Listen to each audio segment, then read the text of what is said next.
आज आपने देखा कि हम लोगों ने भोरे की जनता ने भूमि पूजन किया है और जो चिर प्रतीक्षित एक सभी की सोच थी और मांग थी और कल्पना थी कि भोरे से लेकर के मीरगंज तक रोड है उसका चौड़ीकरण किया जाए, मजबूतीकरण किया जाए ताकि आवागमन में सुविधा हो सके।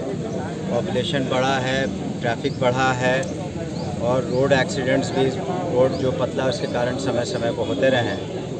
तो हम माननीय मुख्यमंत्री श्री नीतीश कुमार जी को निश्चित रूप से भोरे की जनता की ओर से और अपनी ओर से बहुत बहुत धन्यवाद देना चाहेंगे और अपना आभार प्रकट करना चाहेंगे कि उन्होंने करीब 107 करोड़ से 113 करोड़ का एस्टिमेट था। ये भोरे से मीरगंज तक रोड का चौड़ीकरण और मजबूतीकरण की स्वीकृति थी, कैबिनेट ने इसकी स्वीकृति दी और आज हम लोगों ने भूमि पूजन किया है।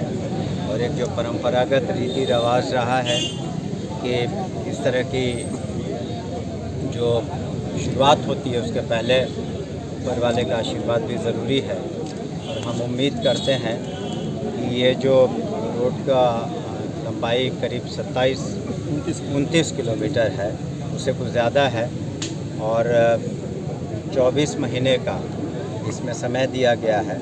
इसमें बहुत सारे काम हैं, पोल्स वगैरह को हटाना है, वृक्ष जो कटेंगे उनके जगह नए वृक्षों को लगाना पड़ेगा।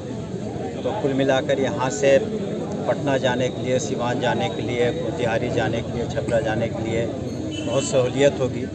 और हम लोगों ने शुरुआत भी की थी 2 बसों की, सरकारी बसों की, जो कटिया भोरे होते हुए पटना जाती है और बगरा, विजयपुर, मुसहरी भोरे होते हुए वो भी मीरगंज होते हुए पटना जाती है। तो यहाँ के लोगों को भी पटना जाने के लिए अब कुछ कम समय लगेगा, यात्रा सुगम होगी और उम्मीद करते हैं मनोज जी जो इस कार्य को पूरा करेंगे, अनुभवी हैं और उन्होंने अच्छे काम भी किए, उन्होंने यहाँ भी अच्छे तरीके से अपने कार्यों का संपादन करेंगे। और पुनः हम आप सभी मीडिया कर्मियों को भी धन्यवाद देते हैं कि आपने आके इस पूजन को और कवर किया। और उन लोगों के क्षेत्र में, पूरे विधानसभा क्षेत्र में, जैसा कि आप सभी जानते हैं, माननीय मुख्यमंत्री जी स्वयं आए थे और 1 लाख लीटर सुधा डेयरी प्लांट का भी उन्होंने यहाँ पर शिलान्यास किया।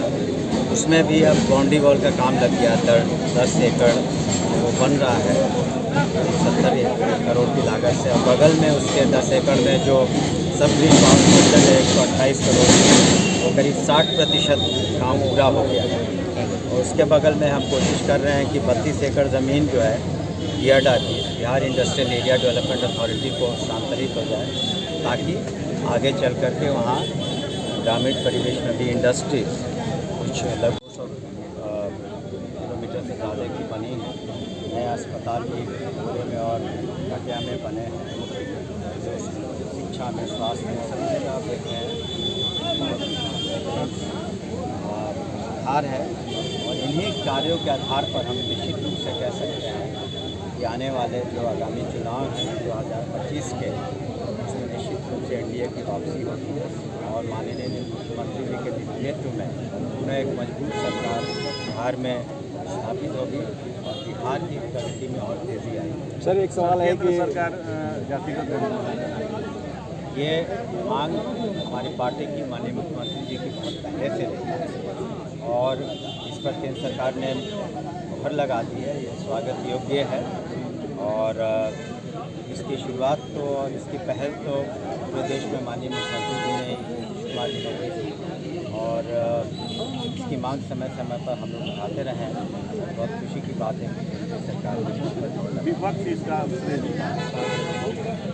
तो कागज़ भी बोलते हैं और आप भी जानते हैं मीडिया के कर्मी, जब कोई काम हो जाता है स्टे लेने के लोगों की होड़ लगी रहती है, लेकिन वास्तविकता यही है। माननीय मुख्यमंत्री नीतीश कुमार जी के नेतृत्व में ये मांग उठी थी और उन्हीं के नेतृत्व में असेंबली में भी ये कैबिनेट में असेंबली में से पारित किया गया। हुसेपुर भाया लानी चौक रोड है, काफ़ी जर्जर स्थिति में है, इसको लेकर क्या करना है?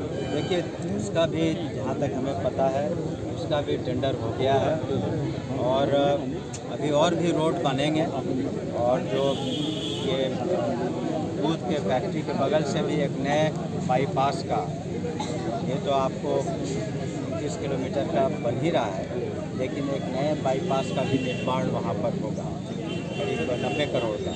और कटिया बाईपास का भी निर्माण, बाईपास तो नहीं कहेंगे, हाँ बाईपास ही छोटा है लेकिन उसका निर्माण हो चुका है और हम लोग कोशिश कर रहे हैं कि कटिया में जाम की जो ट्रैफिक जैम की समस्या उसको निजात कर सकें। लिए भी हाई स्कूल है वहाँ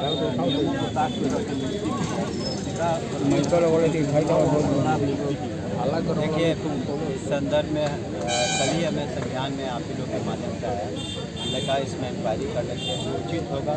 अगर किसी ने गलत किया है, आपने भी देखा कि बगल के डिस्ट्रिक्ट में हाल में ही एक स्कूल में प्रिंसिपल ने अपने छात्रों के साथ गलत व्यवहार किया था, उसको निलंबित किया गया। टीचर ने भी गलत व्यवहार किया, उसे निलंबित किया गया। ये भी स्कूल के मामले में जांच पड़ताल करा